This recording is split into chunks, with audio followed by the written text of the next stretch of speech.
right, everybody, welcome back to another episode of Obscuracast. Over the last 2 weeks, I know we haven't fed you guys an episode, so we apologize for that. Life does happen, as you guys probably know yourselves, so we're back with another episode. I have my co-host Dan O'Neill with me, as always. What's going on, sir? Yo, what's up, man? How are you? Doing all right. So I know that we wanted to get into, we've done some ancient civilizations in the past. We're now on our 11th episode. So the vast majority of what we talk about on this show, if you guys are new to the podcast, also check out the other episodes. They're available on Spotify as well as Apple Music. So the vast majority of what we talk about on this show is basically obscure topics, genius, origins, stuff like that. So we did one on Nikola Tesla. We've done a couple on paranormal activity.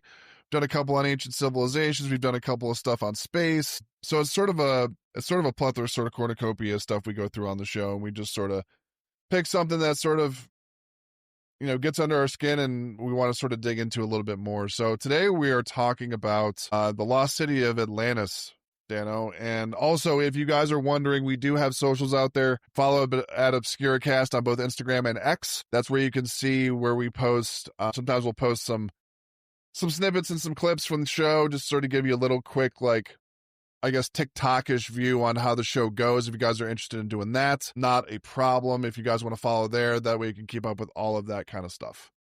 So, like I said, we're getting into Atlantis. I'm going to let Dan sort of set the stage a little bit here as far as the origins are concerned, and then we're going to sort of get into some other topics about, is it a myth? Is it something that's findable? Is it something that has been found to a certain degree? Or is it just sort of, a figment of the past, so to speak? So Dan, I'll go ahead and defer to you, let you sort of set the stage.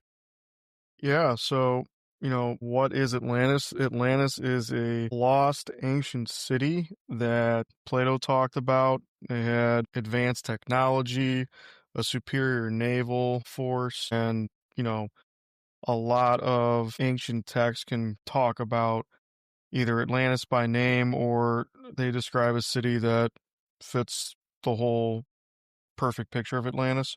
Sort of the allure of what Atlantis is.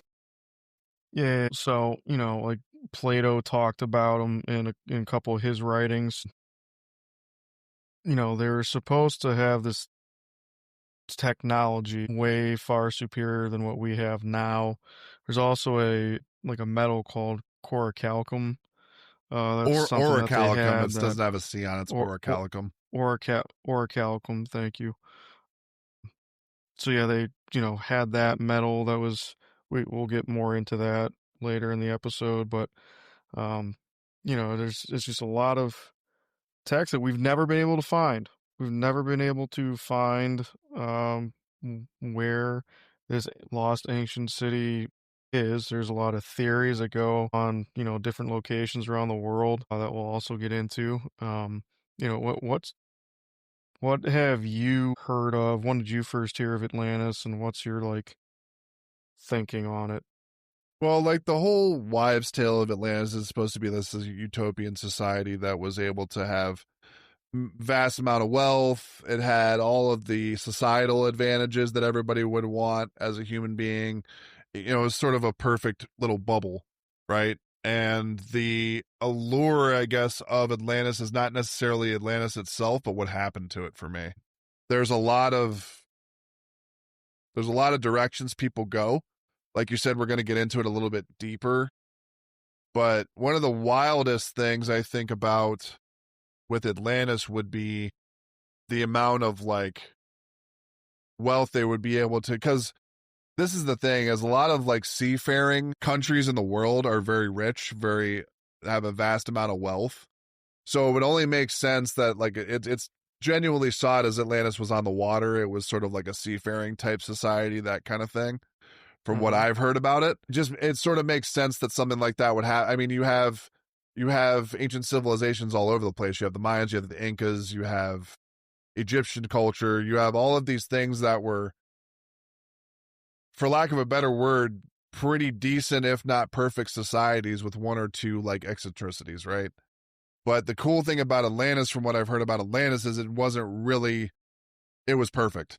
There was nothing that they can point to, at least in his writings, from what I gathered, him being Plato, of course. And he basically described it down to a T. The location of where it was, the type of society that it was, what they were proficient in, what they believed in as a, I guess as a religion or like a doctrine of faith, that type of thing. So they sort of had everything mapped out. Whereas you look at some of like the Mayans and the Incas and that kind of stuff, they sort of have a couple eccentricities that I think people overlook as being a perfect society. Like it sort of separates the two.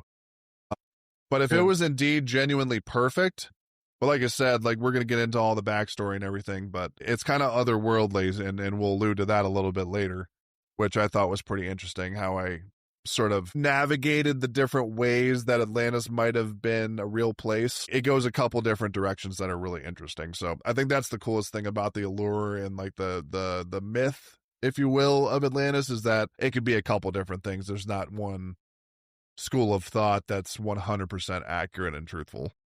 Yeah. Yeah, absolutely. It's got a bunch of different ways that you can go with it. I guess and start off with Plato. Atlantis appears only in two works of his, the Timaeus and Critias. Yeah, I think that's how you pronounce it. We can look it up and fact check But that, but I think it's called yeah, the Critia. Yeah, Critia. yeah, Critia. I'm horrible at pronunciations, Well, everyone, Greek is so tough, you're so just it's gonna have to the work with me. it looks like to me, if I'm looking at it phonetically, it's the Timaeus and the Critia. And that's 360 BCE. The story comes from Solon. It's passed down through Egyptian priests, and the description of Atlantis was powerful naval empire beyond the Pillars of Hercules, so that's Gibraltar. Which I Huge was there.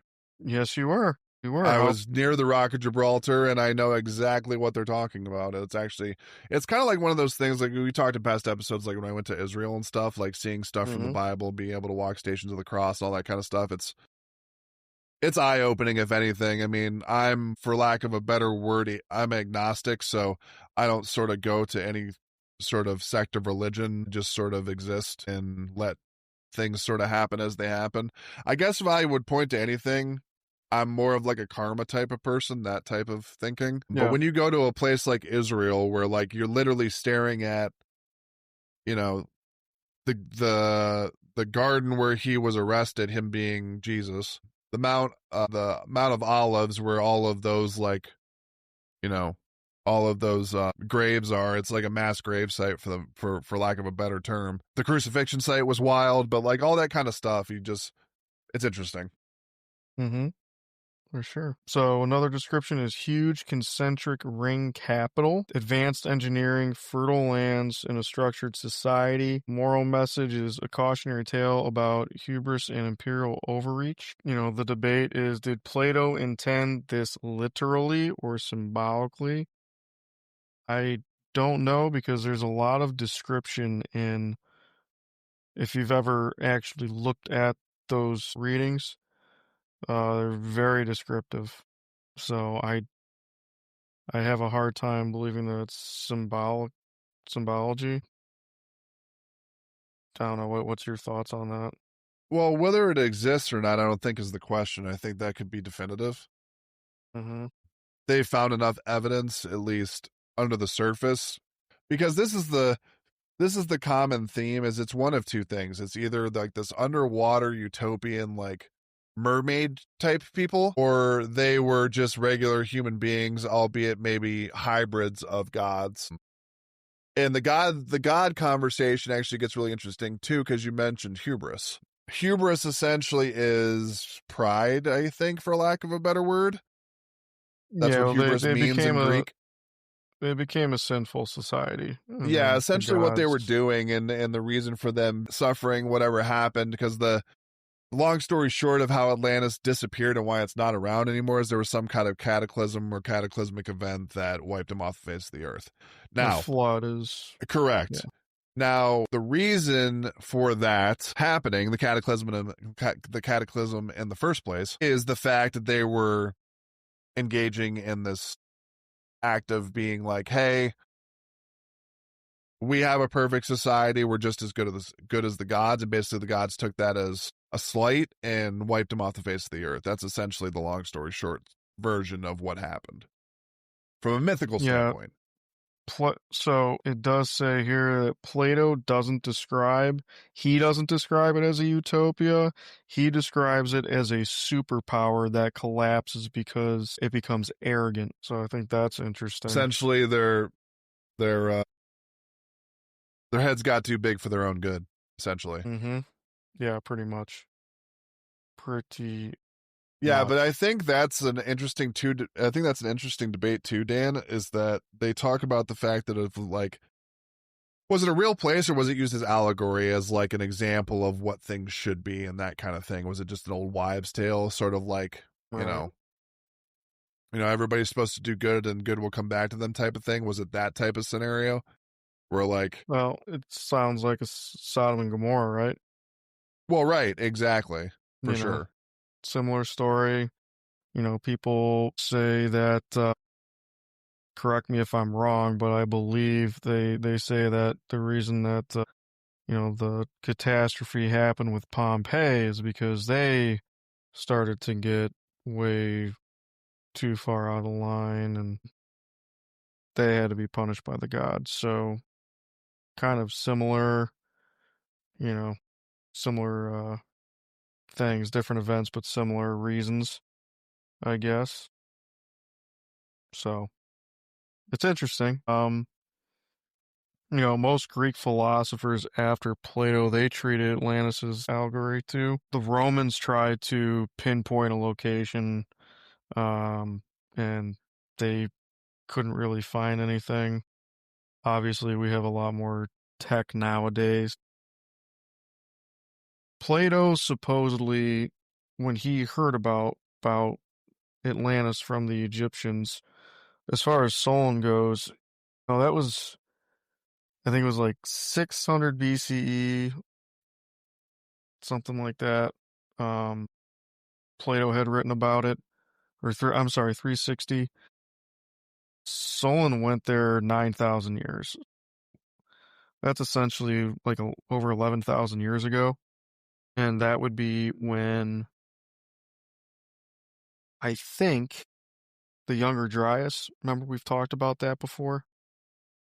Yeah, vaguely, I do. Yes. Randall Carlson is really Yeah. big on the Younger Dryas and a couple other people too, but you know, it matches up perfectly.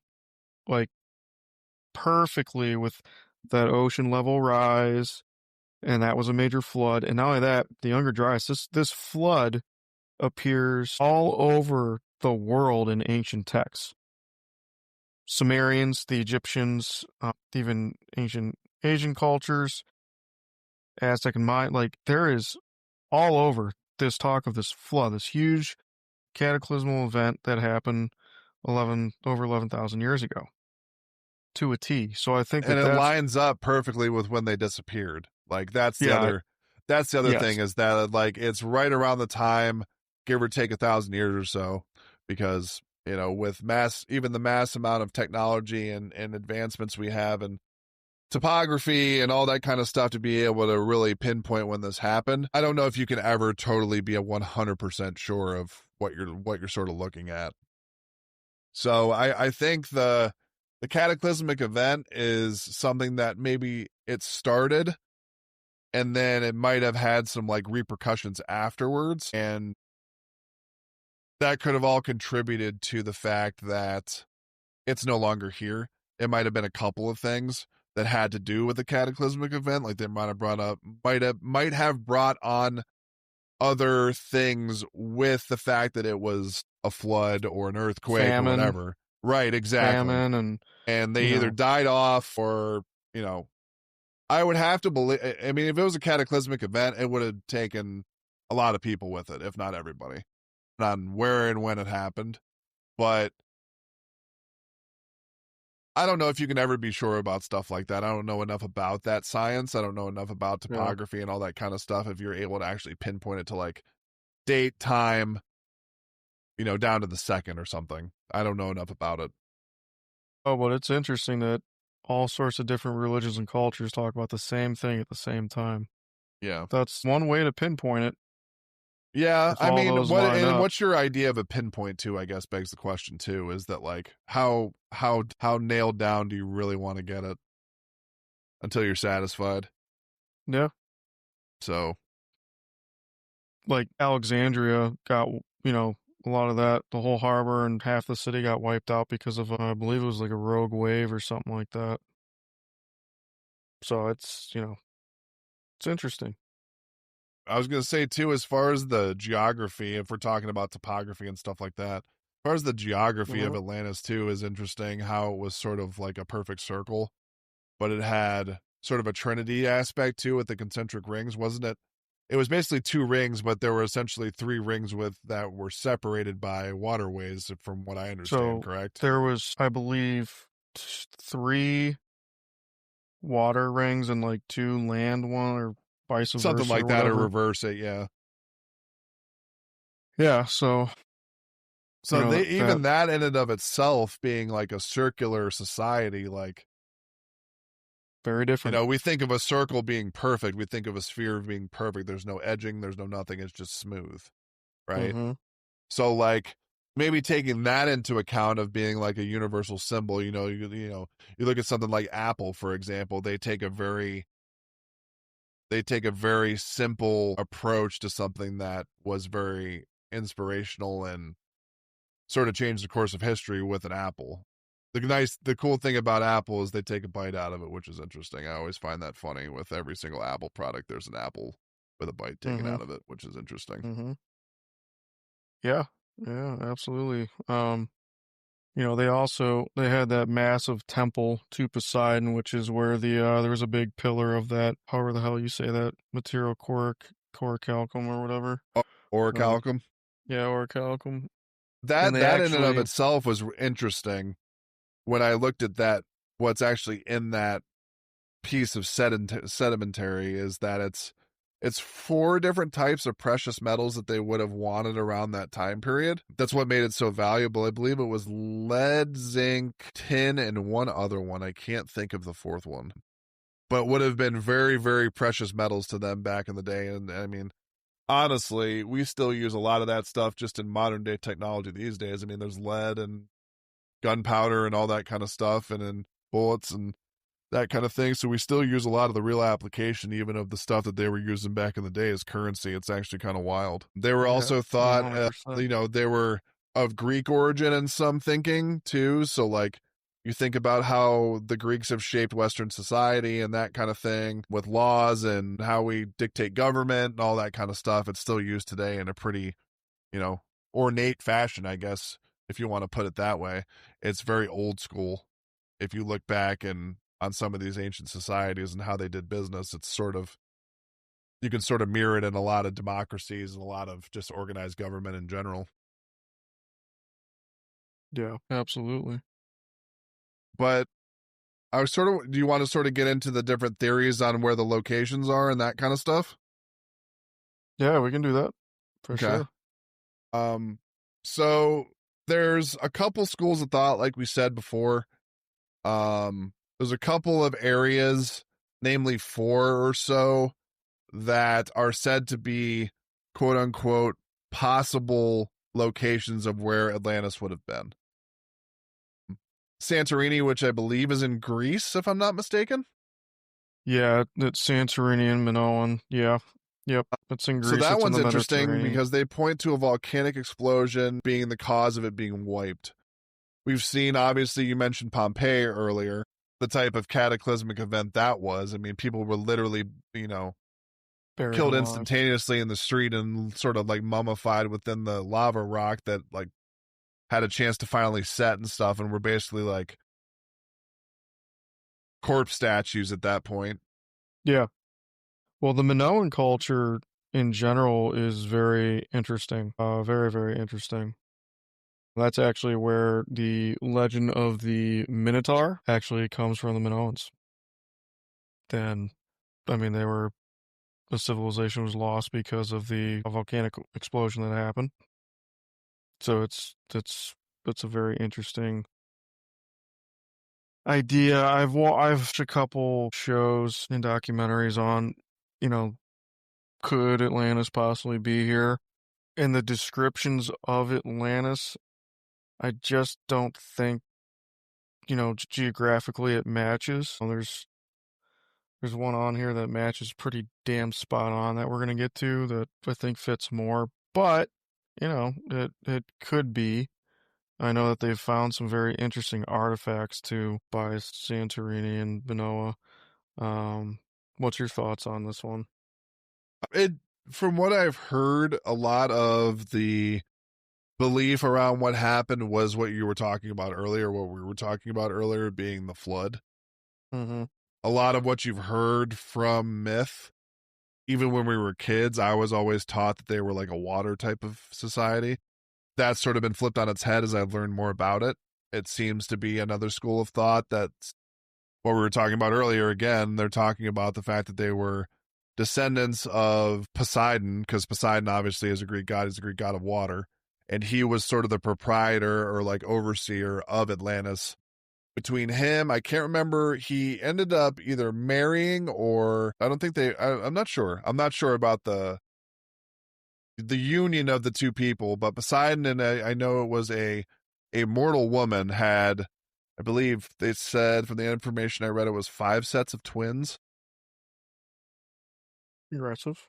And the name that the reason where Atlantis comes from is one of Poseidon's children, one of the twins, one of the sets of 5 twins was named Atlas. And He was the Atlas first. Yeah. is the where is the reason Atlantis gets is the reason Atlantis has the name that it does, is he named it after a sun as well as the Atlantic Ocean. That's why the Atlantic Ocean is also named after Atlas. So Yeah. that's interesting. And Atlas was the first leader of Atlantis. Right, exactly. So like that whole like from a mythological standpoint, that shit is really interesting. Do we take it as fact? It's all about belief at that point because, they're very polytheistic in those cultures. You talk about Roman culture, you talk about Greek culture. They're especially old-timey Greek and Roman culture, they were very, very polytheistic. Egyptian. Yep. So you have Egypt in there. You also have Native American culture that's very polytheistic. Hindu. Yep. You have, trying to think of the one I just had. I said Native American culture. Maybe that's what I was trying to get at. Mm-hmm. But you have all of these societies. But like I said, the way you take it around is either you take it on faith or you don't take it at all. So there's no way everybody can be right. So somebody's got to have the right answer. But that's up for interpretation. I think people put Santorini and Minoan civilizations with them is because they're in the Mediterranean. They're on islands, so they're surrounded by water. So like I guess I can understand why they would do that, but again, Like I said, there's a couple just other ones in here like that we're what going to get into that are a little bit more plausible, in my personal opinion. If that's what you're asking, do I think it's where it was? yeah. Not necessarily, but does it make sense to a certain degree? Of course. Yeah. I mean it could. I mean, it's not like they I haven't found think evidence that might suggest, but how damning is your evidence to say this is it? You know what I mean? Like that's what I'm talking well, and about, the that's the pinpointing and thing shit. is so far there really hasn't been There's no definitive answer. too much. It's a hypothesis. It's a guess. 100%. I guess you want to move on to the next one? Yeah, we can move on to the next one. Yeah. So, Right, I guess where I sort of stand on the Santorini thing is that if we're talking about that they're descendants from Poseidon, Poseidon is a Greek god, chronologically and logically, you can see the connection. mm-hmm. Do I think that's where it was? Not necessarily, because there are other ones that make more sense. Yeah. I think this next one is my number one. Have you ever heard of the Eye of the Sahara? I've heard mention of it. I was actually going to ask you to go into a little bit of detail because I don't know a lot about this one. Yeah, so I'm gonna share my screen real quick so you can see this. The Eye of the Sahara is obviously located in the Sahara Desert. Literally has concentric circles. Now, it was first discovered in I think 1965 by NASA when they were up one of their missions up in space. They actually used the Eye of the Sahara as a tracking beacon so they could tell where they were at when they were up there. It is massive. Now, when you look at this, you're going to see why this looks like it could possibly be it. See the concentric circles? Yeah, that's interesting. Now, what's very interesting is if you look here, okay, you have the concentric circles. What do you notice to the north here? Is that? I'm assuming that's coastline. Mountains. Okay, In Plato's description, there were mountains to the north. interesting. And is that due north? That is due north. Okay. Yep, that's right up here. I believe it's like 250 miles across. The actual eye. I believe from here to here. So from one side But all even the way has like the across. little waterway join on it Yes. too. And they have found irrigation and flooding. Okay. They have also found that there are salt deposits. So see this white here? Yeah. That is salt. Now, your academia and geologists say that, this area hasn't been underwater for hundreds of millions of years. How the hell do they know? Yeah.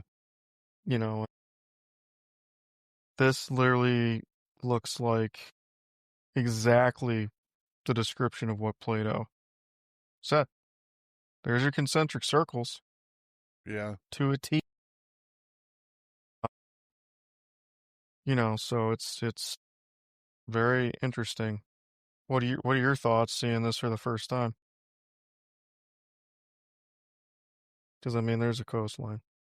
Yeah. I mean, I would have to see. Like, it looks like the one on the right, like you're looking at right now. So we're sort of sharing our screens and sort of looking at pictures right now, just so everybody can get the context. Yeah.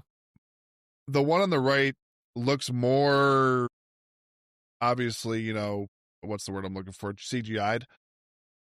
But that's what I imagine it would have looked like if it was, if it was actually running today. Yeah. But I'd have to see some more damning evidence. Do I think this is probably the most profound one that I've seen? Yeah, because the one that I was going to get into is a little bit more far-fetched. Yeah, And it goes I more think towards the water aspect than this.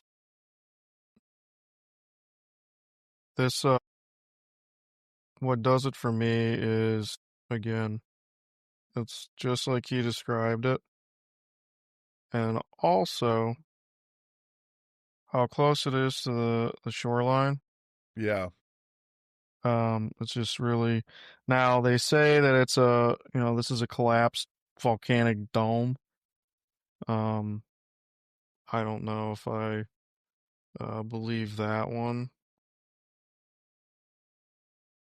I don't know. I think you would, I definitely don't think it's an impact crater, but here's the other thing that irritates me too, is that they will not allow people to go and excavate this.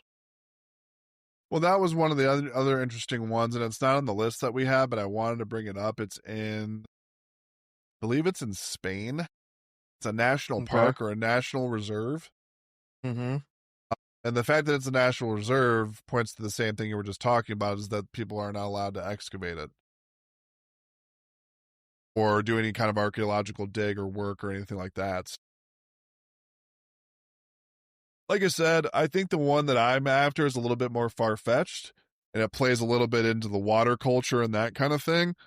But at the same time, the national park or the national reserve I believe, like I said, I believe it's in Spain. I just can't think of what the town name is. It's like Salvis or Silvas or something like that. Mm-hmm. And it's a marshland. So that by itself, if we're talking about a water culture or a cataclysmic flood or anything like that, that also makes sense as well.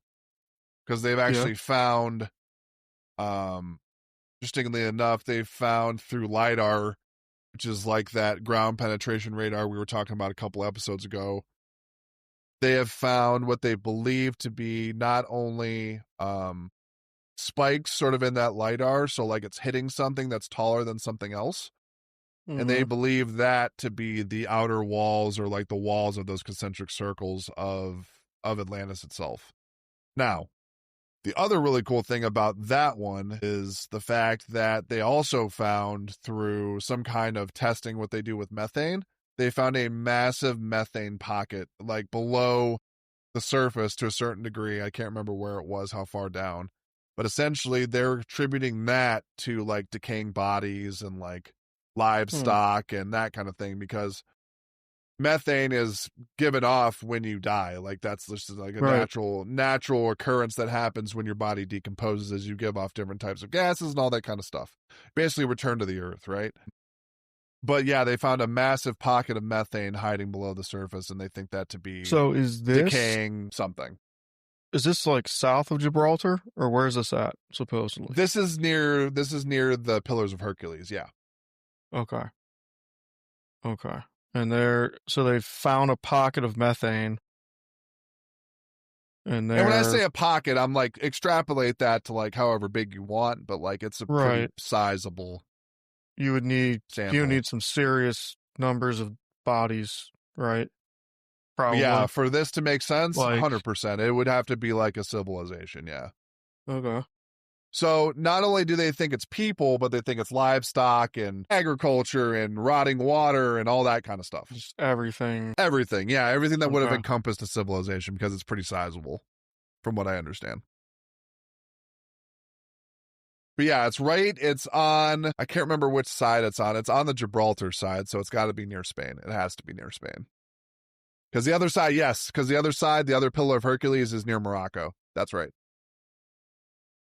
Okay. So they're on opposite sides, because you can actually see, having been to Spain, they are on opposite sides. So you can actually see the Moroccan coastline from where I was in Gibraltar. So believe it or not, I was probably pretty close to this damn location and I didn't even realize it.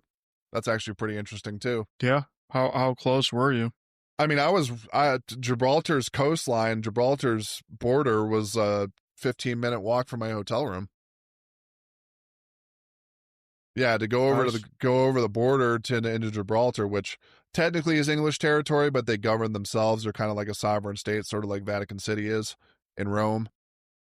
But yeah, I was like 15 minutes from a walk to Gibraltar. It was not far at all. That's cool. Yep. Cool. But let's get into, since we did the Eye of the Sahara, that one is actually pretty cool. That one I have not seen a lot about. I'll probably sort of take that one into consideration as far as, because it's kind of damning. I mean, if that thing really exists, it's still somewhat intact, that would play into the whole advanced society and construction and all that kind of stuff. That would make a lot of sense. That it's that intact. What's crazy is the diameters match Plato, like what he said, to a T. Like the numbers literally are to a T what Plato said. They have found, Plato says the city's outer ring was 23 kilometers and this thing's outer ring is 40 kilometers, but the inner rings match closer. And there's theorists that argue it's because of erosion expanded the size. Well, as we know, rocks do, they're porous.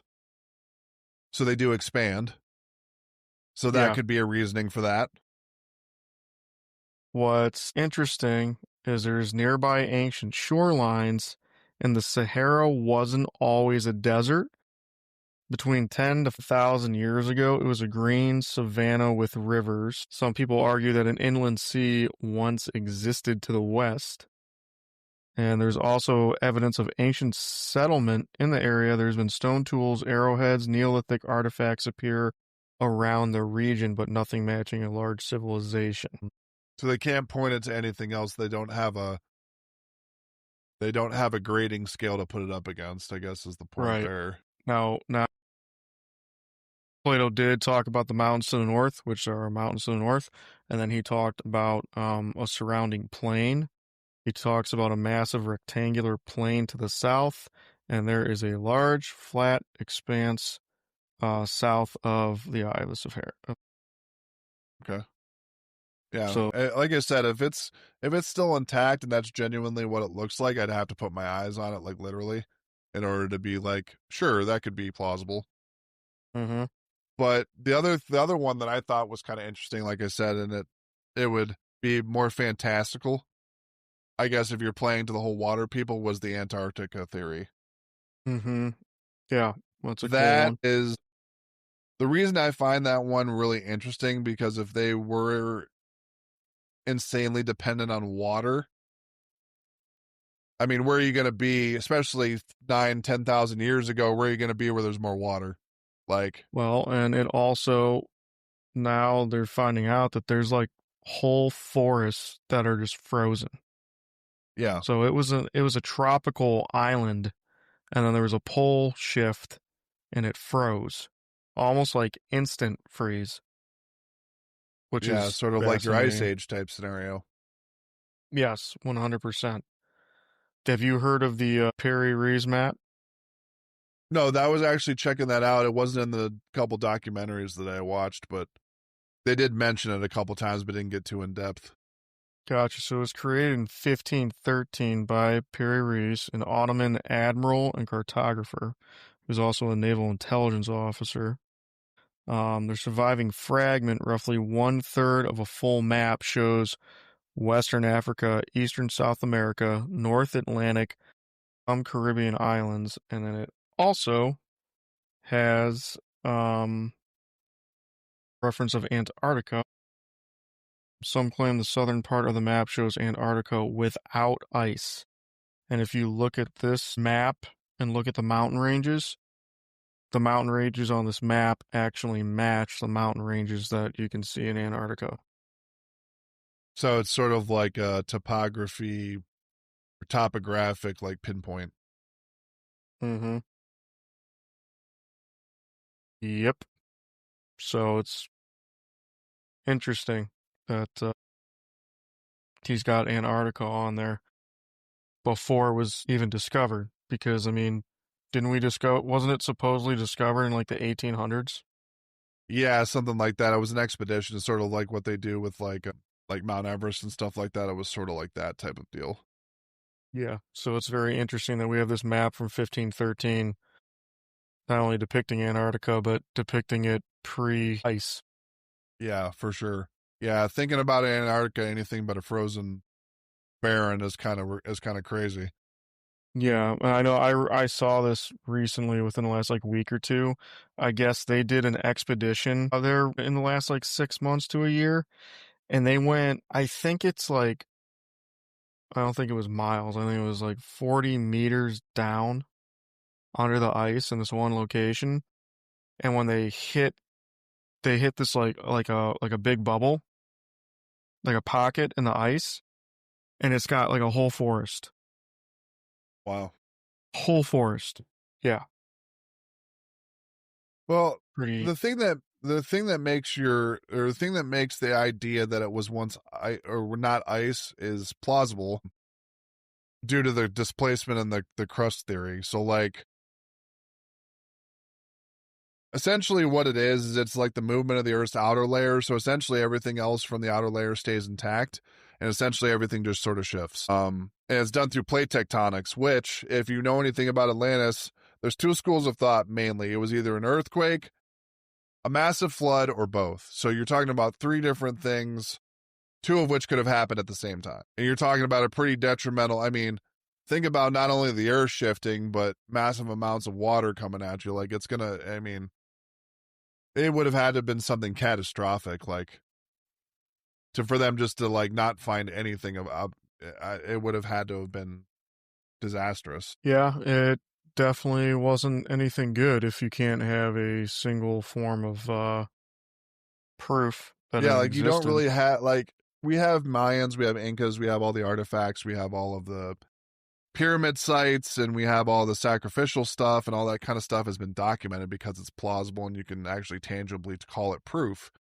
This is a little bit more obscure, and I think that's what makes it the more interesting of the civilizations that we've talked about, is because there's no definitive answer.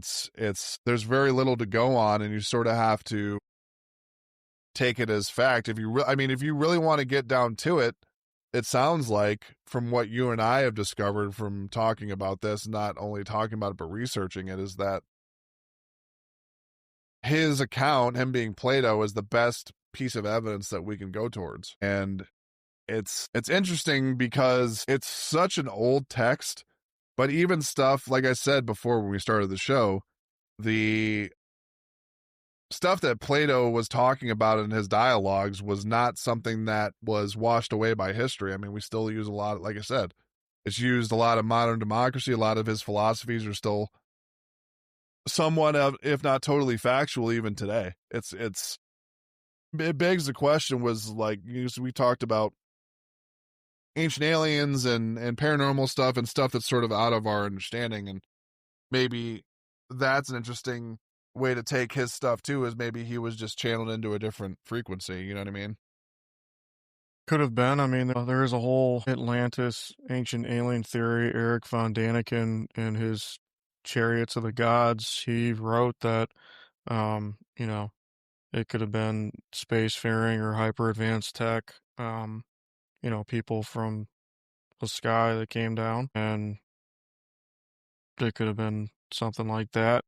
Technologies as far as like anti-gravity, supposedly energy weapons, crystal-based power systems, flight, genetic manipulation, all sorts of stuff. Yeah, they got into that a little bit in one of the documentaries that I watched. And they were talking about the fact that it's not here anymore. Maybe the motherfuckers just blasted off and left. That is a big theory as well. Yeah, they maybe touched on that one too. I thought that was kind of an interesting one. Mm-hmm. Would make sense why there's no trace left. It would make sense why there's no trace left. They literally just boxed up the ship and called it quits and deuces and headed the fuck out. Yeah. Well, it's interesting because, Atlantis is the most well-known lost civilization, right? There's a lot of lost civilization theories out there. Have you heard of the myth of a supposed continent that actually was part of Hawaii and out there? That's not the Pangea thing, was it? Not Pangea, it's something different. But supposedly that was another ancient alien theory as well. Interesting. Kind of took off. Yeah, I guess you know how there's so much water, empty water in that space there? It wasn't originally like that. Yeah. Well, that was like the myth about the Japanese islands too. Was that they have a vast majority, at least back in I would say probably it was more of a samurai culture in Japan. And the myth from a samurai's, point of view is essentially the gods were able to dip a hot sword in the ocean, and the drops that came off the sword were eventually turned into the islands of Japan. So if you're talking about that kind of mythology, you could say the same thing for their point of view too, is that maybe it was just, let's say really out there scenario, spaceship came down and decided we're going to plop these however many islands down here, and this is going to be a civilization. You know what I mean? You could say the same thing. Mm-hmm. But I think the fourth one is actually a really cool one too, and this is the last one we got. The other two were sort of bonus, so if you guys want to look those up, like I said, I can't remember the name of the nature reserve. Let me see if I can look it up real quick. Like I said, it was in Spain, and I'm going to butcher it if I try to pronounce it, even though I do speak a little bit of Spanish. I don't want to mispronounce. But like I said, it's right off the coast of Spain near Gibraltar, and one one of the pillars of Hercules we were talking about. Mm-hmm. Let me see. Spain, Atlantis location. So it's I'm going to butcher this. I apologize if there's any Spanish listeners. Doña National Park. The theory is supported by the location's proximity to the Strait of Gibraltar, the Pillars of Hercules as described by Plato, and evidence of submerged ruins that some researchers believe match Plato's descriptions of a powerful city destroyed by a tsunami. So that's essentially what that one was. And then we also went over the space age theory that we weren't going to get into. So those are 2 little bonus tips for you guys. But that one is in southern Spain. It's near the city of Cadiz in Spain. And then the other one, like we said, is the sort of the otherworldly alien theory. So, but the last one we had on our list that we were going to touch on, other than those 2, was the Caribbean one, and sort of like the theory that it's off I believe it's the coast of Cuba, right? The Bermuda Triangle, yeah. That area, essentially. But yeah, I don't know a lot about that one. I don't know if you do, but essentially the island part of the theory would make sense in that capacity. But like I said, like all what 6 of these theories, they're not finite. So I guess it's up for interpretation for me. Yeah, and I mean Bimini Road is a collection of underwater stone formations that look like roads and then also like buildings. They're doing excavations on that now for the last few years, but no like huge evidence of anything with Atlantis. Nothing in Plato's description or the other descriptions put it here, at least that I've read and done research on. I don't know about you, Blake, but I think it's more of a, I mean, could it? Sure. Like you've said earlier several times in this episode, nothing's finite. Like, they could all I be think it's wrong an and it could be there. interpretation for me, dude. Like, it's like anything else. It's based on faith and what you consider to be truthful information. And I mean, each one of the ones we've gone across is plausible. Mm-hmm. Yeah, it's 100% plausible. Absolutely. Is it the finite location? Will we ever really know that? That begs the question. Like, is there really ever going to be enough evidence, even if we've been looking at this for however long and we still don't have an answer? Like, is it ever going to be truthfully 100% answered? Like, this is unless we find something. Well, that's what I'm saying. Is that thankfully, I mean, but like, again, we've been looking over this thing. I think in the course of the episode, we've been talking about the past like 300-400 years. We still don't have an answer. Mm-hmm. And maybe we're not supposed to. Maybe that's the whole point. Maybe it's, again, it goes back to the conversation. Do you take it as fact from Plato, or do you take it as allegory, as sort of like a cool story, and leave it at that? It's all about perspective. But my question to you is, I think you already touched on it. Are you sort of sticking with the Eye of the Sahara? Is that sort of your go-to? What was that? Are you sticking to the Eye of the Sahara as your go-to choice for where it might be, or what seems the most plausible, what seems the most logically correct place for it to be? I'm going with the Eye of the Sahara. I'll go with the Eye of the Sahara, and then after that, I would probably go Antarctica. Because what a perfect spot to hide an ancient civilization. Yeah, I mean, if it's like, God forbid, it's under the ice or under the water, who's getting to it? You know what I mean? Like, I mean, even going underwater in like tropical climates is dangerous, but imagine doing it in like, we're talking sub freezing temperatures under that water. Like, it's going to get cold. Mm-hmm. Yeah. But that's also, maybe, but like you said, it does melt. Yeah, like you said, it's the perfect place for it to be hiding because nobody would ever get to it. But I think the other one too is there a theory? Is there a theory based on what happened to it that you see as more realistic than the others? Like, I know we talked about the location, but we're talking about like what actually happened to the civilization, why it was wiped off the earth, and then it's not here anymore. Where do you stand with that? I mean, I could see a flood, like a major flood, like a horrible. Look at the tsunamis and the things that have happened over in Asia and the Pacific, islands. Like, it completely wipes out cities. So yeah, but think about that. Someone to actually wipe somebody from the face of the earth, how much bigger it would have had to have been, or how much more chaotic. And like, you see tsunami literally rip apart communities and they're never the same again. But imagine that like times 1,000. Well, and that's why it's so interesting that every ancient society and religion talks about this enormous flood that happened that, killed what? I think like half of the population on the planet. Yeah. I mean, that would do it. And we're not That would talking about a little definitely. rainstorm here, gentlemen. No, We're no, not we're talking not. about a little puddle outside. We're talking about something that's going to encompass a quarter to half the earth. Like Yeah, so it's going to be that would pretty detrimental, not only for that the would people do it. that are in the epicenter of what's happening, but even like the remnant, you know what I mean? Like Huh? people thousands of Eh, miles away are going to feel this for the other years. thing too is here's another theory to throw at you that's not necessarily on here, but one to think about that I've thought about for a while. How much of the ocean have we explored? Not even a Like fucking not percentage even of 10, what we not know even about like everything 10%. else. Yeah, right? What if it's under the water somewhere?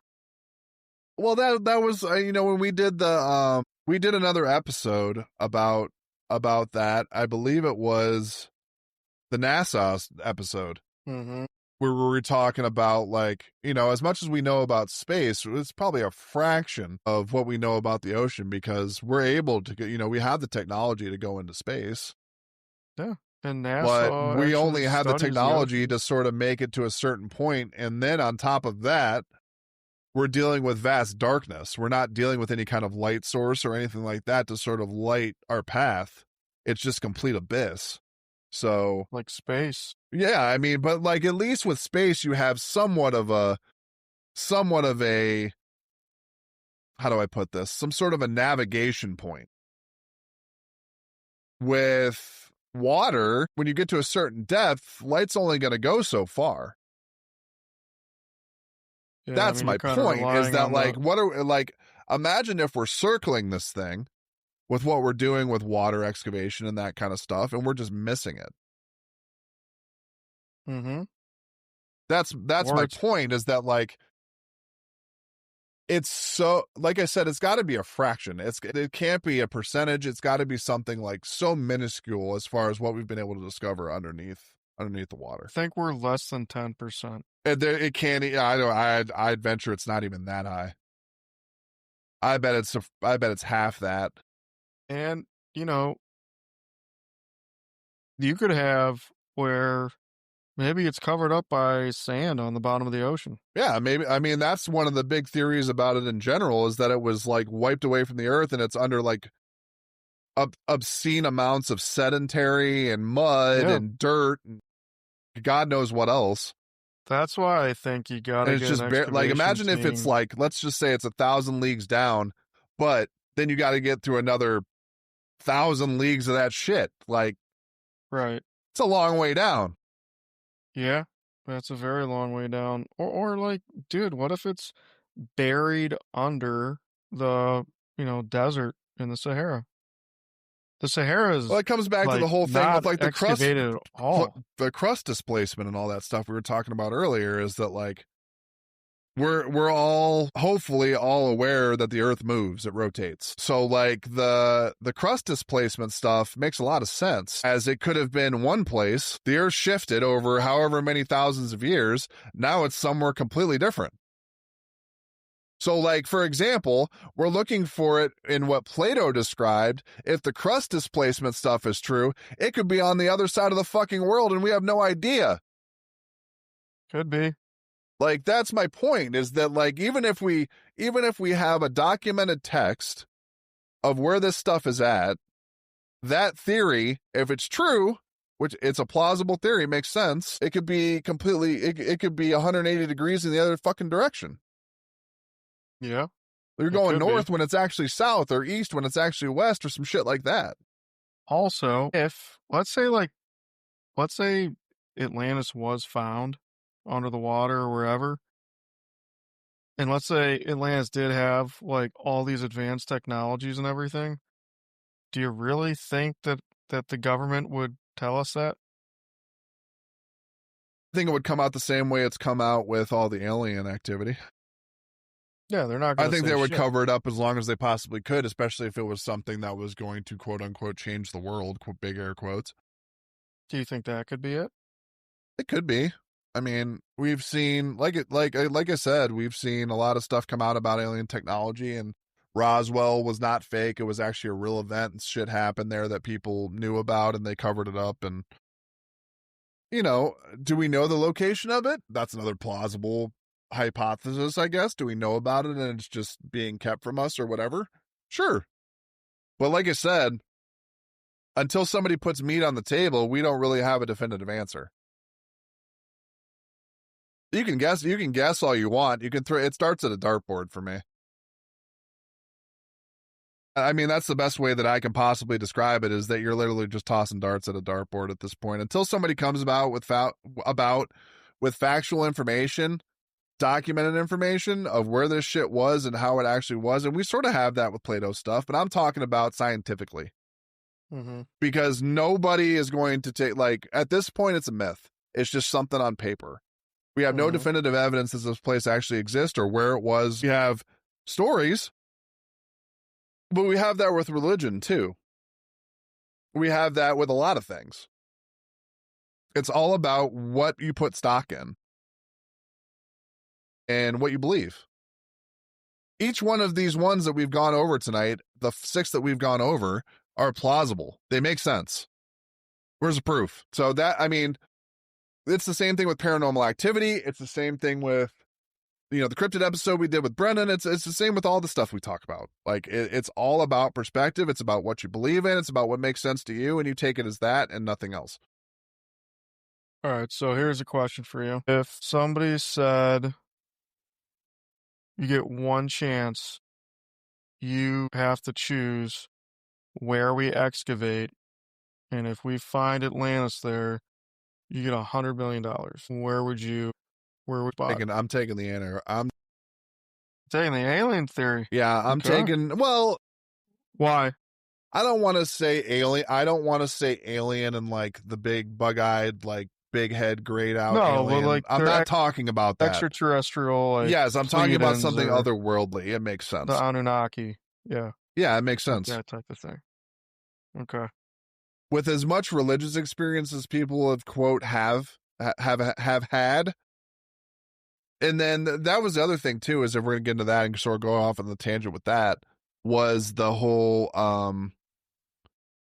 who was the I can't remember his name off the top of my head. He was like a philosopher / mythic, and he was based in Dayton, Ohio. Do you know who I'm talking about? I'm blanking on the name. Edgar Cayce? Yes, they talked about his revelation about Atlantis as well. That's where the whole advanced society with all the scientific instruments and all that shit comes from. He was called the sleeping prophet. Do you know what one of his things was that he said about Egypt? He said that there were columns and a whole shaft 40 meters down underneath the Great Pyramid of Giza, and there's a sarcophagus down there and all sorts of shit, and literally they just did those LiDAR scans and just found those columns, just as he described them, exactly how far down he said they were. They find out who was in the sarcophagus. That's what I care about. Egypt is denying it. Of course they are. The Egyptian government and the fucking guy that's the head Egyptologist there, the guy that the one you said was on Rogan or whatever. Fucking abysmal. Yeah. Any proof that you give that guy, he just, what are you talking? No, fucking. Yeah, he's an asshole. Edgar Cayce talked about that. He also said that we are the 5th generation of human beings on this planet.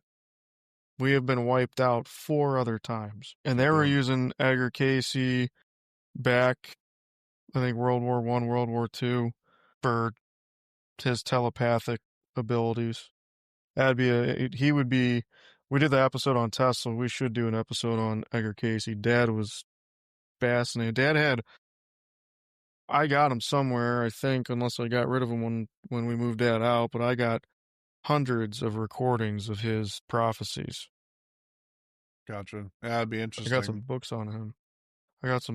Too. Yeah, Edgar Casey's phenomenal. But yeah, what did he say about Atlantis? He was just on the tip of it being like a superpower, or like a very advanced, extraterrestrial. Not necessarily extraterrestrial, but more like I don't want to use like a really like Anunnaki? mockery version of like would be like the Jetsons type of scenario. Okay. Where like there was like flying cars and all that kind of stuff. Mm-hmm. But essentially that's what he described it as, is a very like, the other really cool thing I saw too was the Walt Disney thing. Did you ever hear about that? No. So they touched What's on that? this in one of the documentaries I saw. So you know Epcot at Walt Disney World? The Walt Disney thing is interesting because Epcot essentially was like his version of Atlantis. It had like the 3 concentric rings around it. It was supposed to be like a place where people were able to, you know, civilize and live their lives and go to work and all that kind of stuff. So essentially, Epcot was built as a theme park attraction at Walt Disney World, but essentially what a lot of people think Walt Disney was trying to do was come up with his own form of Atlantis, because it had the same geocentric rings, it had all of that stuff. It had like the technology and roads and byways and waterways and all that kind of stuff. It would have been its own civilization, essentially. It would have had all that kind of stuff. Yeah, I heard that it was actually not supposed to be an amusement park. It was supposed to be its own. It was supposed to be like a commune, like its own community and that kind of thing. Like a test community. Yeah. Yeah, exactly. So I think that one was really cool too. That I heard that one mentioned. I was like, makes me sort of think about Walt Disney a little differently. Mm-hmm. But the last couple of points we'll get into before we wrap up is going to be like the global catastrophic flood hypothesis that you were talking about before, and how it's happened. You probably know a little bit more about this than I do, over like different types of civilizations in different locations. So like India, for example, Native American tribes have sort of like talked about massive catastrophic floods and things like that. So you were talking about before that, you know, across religions, there's been a common theme of some sort of massive flood or massive cataclysmic event that's sort of reset things.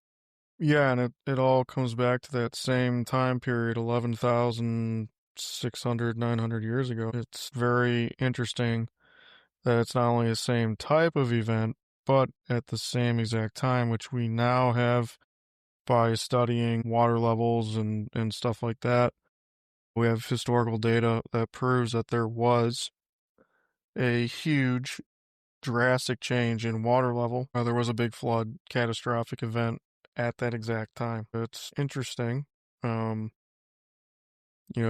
talk about trying to pinpoint things. That's a pretty good pinpoint if you got different religions and countries in their historical records talking about this one instant down in the same time period that also fits when this ancient civilization got lost, oh,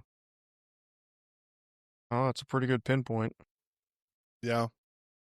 Do you think that like the technology we have now, like the LiDAR and the ocean floor mapping and the undersea drones and scanning and all that kind of stuff that we've talked about before, do you think that's the right way to go about it, or should we be looking for something more tangible? Like the LiDAR is only going to tell us that something's down there. Do you think we need to invest more in excavation and that kind of thing in order to actually get a definitive answer?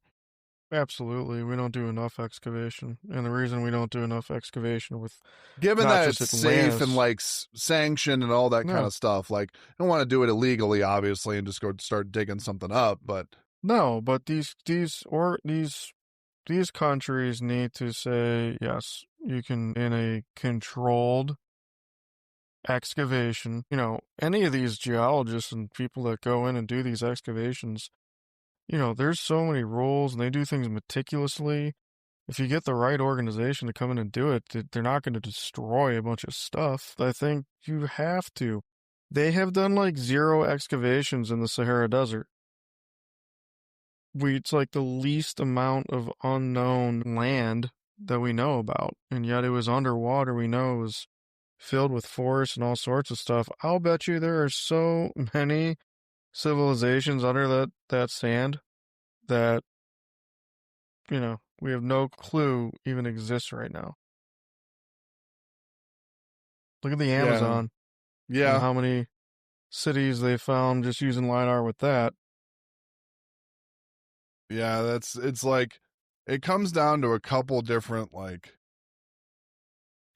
scenarios of what it could be, and it's actually like two big ones is like it was what I was sort of alluding to earlier would be like the alien colony and like the ancient astronaut theories that go into it, like they just picked up and left, and like that's why there's no trace, and they basically just folded up the tent and went home, that kind of thing. Or the fact that we also talked about him as like a pre-human civilization, where we were talking about how like Poseidon ended up impregnating a mortal female, and they had kids, and that's sort of how the lineage started and all that kind of stuff. Mm-hmm. But then you get into the conversation of like demigods and half breeds and that kind of thing. It, like I said, again, it comes down to faith. That seems more of like a faithful interpretation, whereas the alien colony might be a little bit more logical. The pre-human civilization feels a little mythic to me. But at the same time, if we're talking about genetically engineered or hybrid species or like hybrid humans or like demigods, you could point that to alien colonies as well. Maybe they just plopped, you know what I mean? Like, I was about to say, like, that could be extraterrestrial. yeah, it could go hand in hand. It's depending on how you look at it. And then you have all, like we were talking about before, we have the, cover ups and all that kind of stuff with government and them not being able to excavate in certain issue or certain regions because of whatever reason, whether it's a military problem or, because if a lot of people don't know, the Rock of Gibraltar was a very strategic piece of warfare topography. Like it was sort of like an impenetrable type of thing because you could only get to the Rock of Gibraltar by sea. You couldn't do it by land. You couldn't do it by air. But at that point, back in those days, aircraft wasn't as strategic and technologically vast as it is today. So getting to it by sea was pretty much your only option at that point. Mm-hmm. But it's interesting. Like I said, it sort of depends on where you put your faith, where you put your reasoning, where you put your logic. It could be either one, and they sort of go hand in hand in a couple of scenarios. They kind of say the same thing, just in a different way. We talked about the LiDAR and all that kind of stuff, the ocean floor mapping and the undersea drones and all that stuff.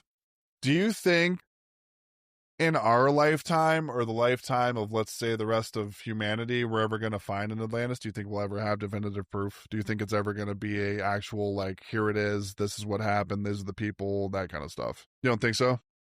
No, I don't think so.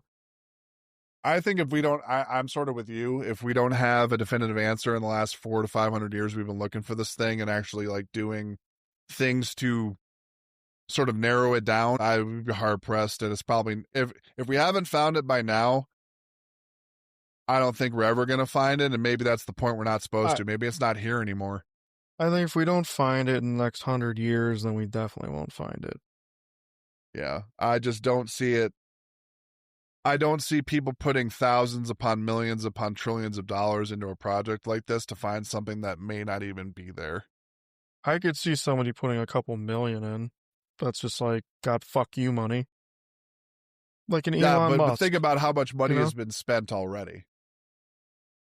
You know what I mean? And we still don't have a plausible we don't have plausible deniability towards anything right now.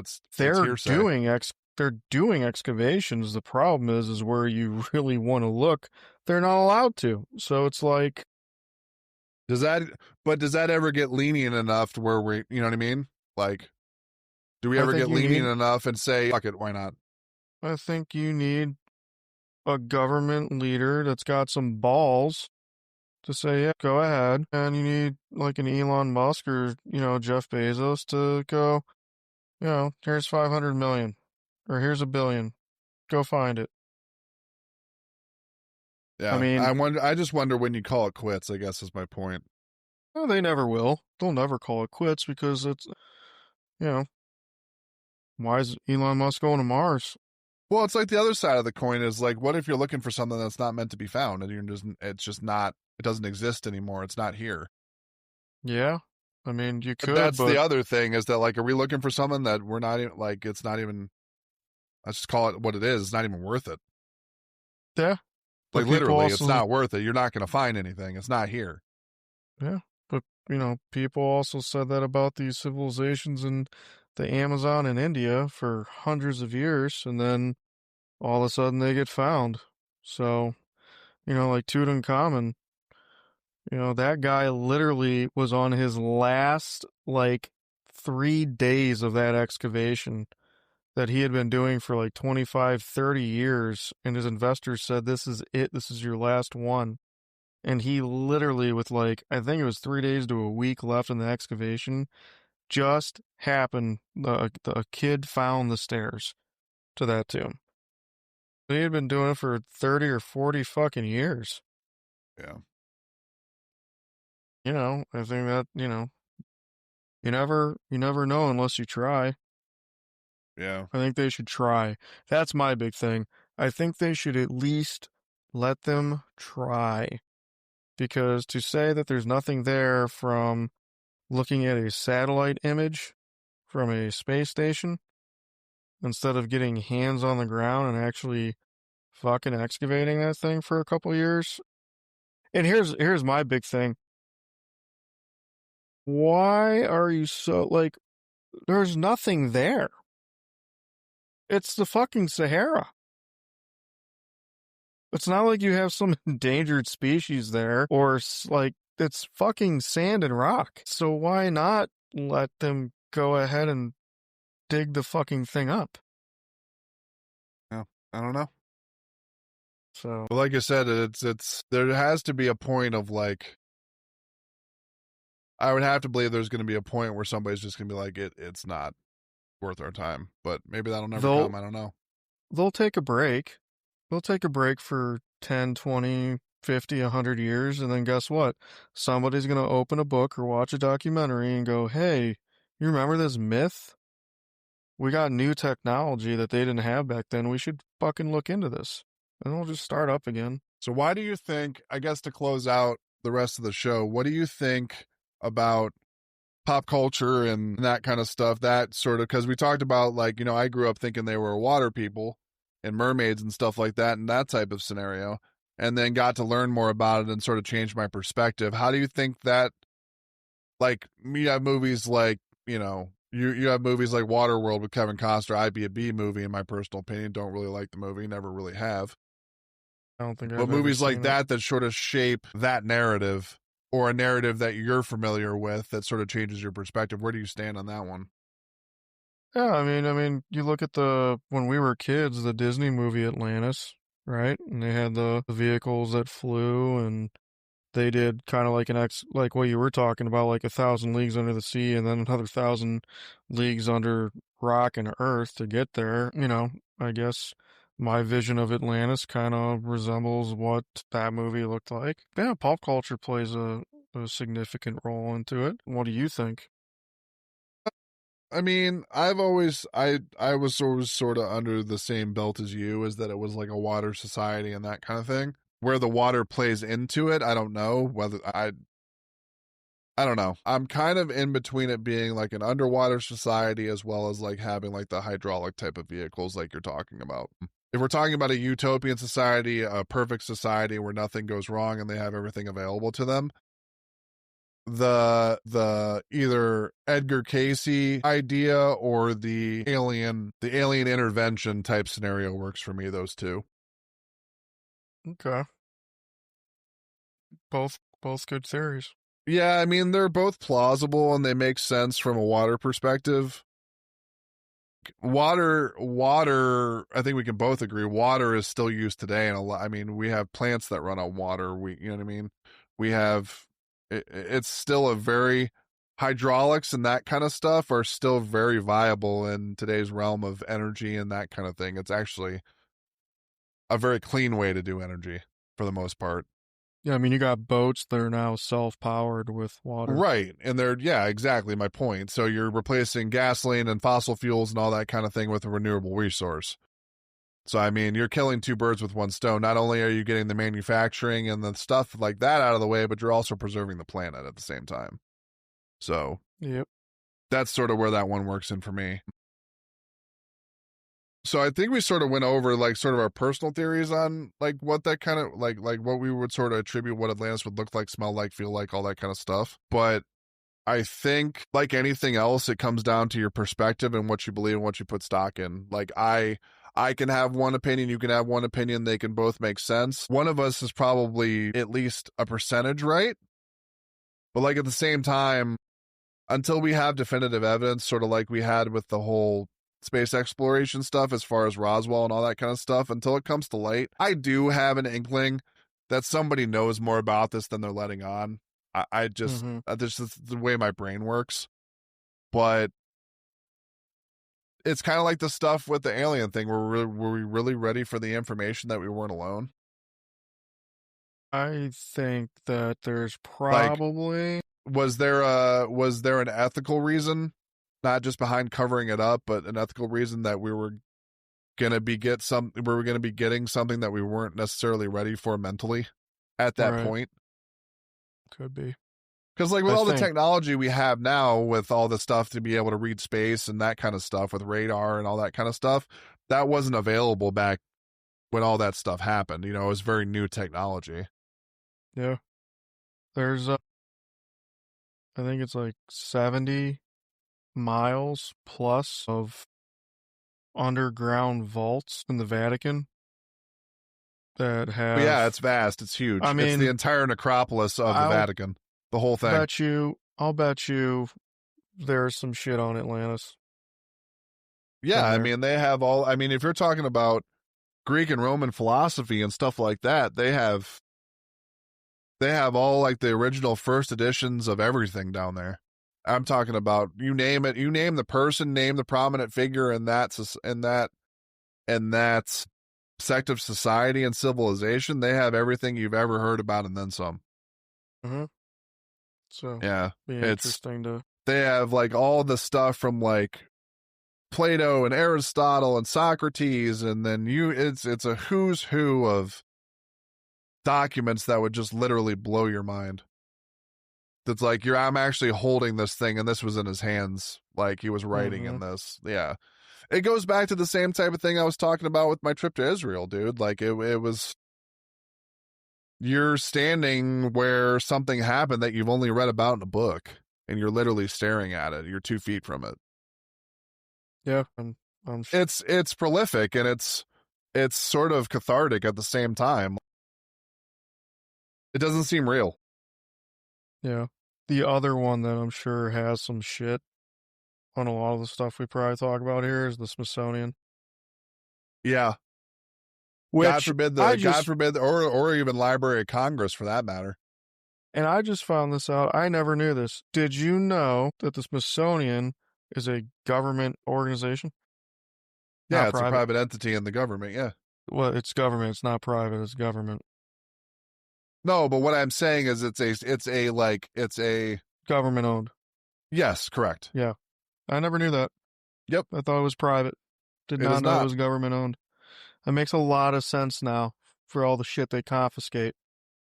Yep, correct. But with all that said, I mean, like I said, I think it comes down to perspective, what you put stock in and what you believe. Do I think it was a real society? Do I think it was a real place? Yeah. Do I know the ins and outs and the intricacies of how it was designed and how it prospered and that kind of thing? No. Does anybody have an idea of what that is? Sure, but it's not definitive. I need to see the proof. Because that, like I said, we're just throwing darts at a dartboard. So I don't know if you have any final thoughts before we close up, but that's sort of where I stand on the whole Atlantis thing. Is do I believe it was real?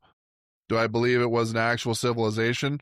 Those 2 points, I definitively believe that they were around for some time. Yeah, I agree with you. I guess I'll close out on. Yeah, I'm go with the same thing that you just said. I definitely think that it was real and it existed. And something catastrophic happened. Um, that either made them leave or they got wiped out. wanted to also let people know, it's November 16th today. On November 21st, this upcoming Friday, there is a brand new, huge disclosure documentary coming out with over 36 government workers and congressmen and congresswomen and high up people in government that are revealing disclosure on ancient alien technology and all sorts of stuff. It's literally called Disclosure. So that will be a really good one to watch on Friday next week. What's it on? That is a great question. I want to say it's getting released on YouTube. Oh, that would be an interesting platform. Might be on Netflix too, though. I'm gonna say that sounds like a Netflix documentary. It might be. It might be. I'll look it up real quick. Yeah, just look it up real quick. But anyways, I mean, I know that a lot of these episodes are very far-fetched. They're very out there, but I think we do a good job of keeping it sort of on a tight leash. We don't go too far off left or right, but we sort of keep it, sort of kitty corner to the left or the right. We try to keep them digestible for you guys too. So if you guys have any feedback about they need to be longer, they need to be shorter, what we need to talk about, that kind of stuff, make sure you go and follow the socials. Like I said, it's just Obscuracast, just the name of the podcast, at Instagram and X. Like I said, also at the beginning, we're going to be throwing up clips from different shows. We started, I believe, with the AI episode is where we had our first clip. Mm-hmm. And we're sort of doing them as the episodes go on. So if we happen to be able to draw clips or anything like that from previous episodes, we will. But all of the full episodes, once they're edited and everything, are thrown on Spotify and Apple Music. So if you want to listen to the full show, obviously follow the Spotify. We're going to try to do them every week from here on out. If we do miss a couple, we apologize. Life happens. That kind of thing. Yeah, so with the holidays coming up, it might be a little... With the holidays, it might be a little dicey, so you guys might have to bear with us for a couple of weeks until we get out of the holiday season. But we're going to try to keep them as close to a week at a time as possible. Like I said, Obscuracast, Instagram, and X, and then make sure you guys follow on Spotify to make sure you get all the full episodes. Dan, did you find the location of the documentary? So it's called The Age of Disclosure and is going to be on Prime Video. Okay. Is it Prime subscription, or is it you have to pay for it? You got to rent it or purchase it. So you can rent it or buy it. Okay. So if you guys want to check that out, that's about what did you say that was, alien technology? So it is, hold on one second. It's featuring testimony from 34 U.S. government, military, and intelligence community insiders. Okay.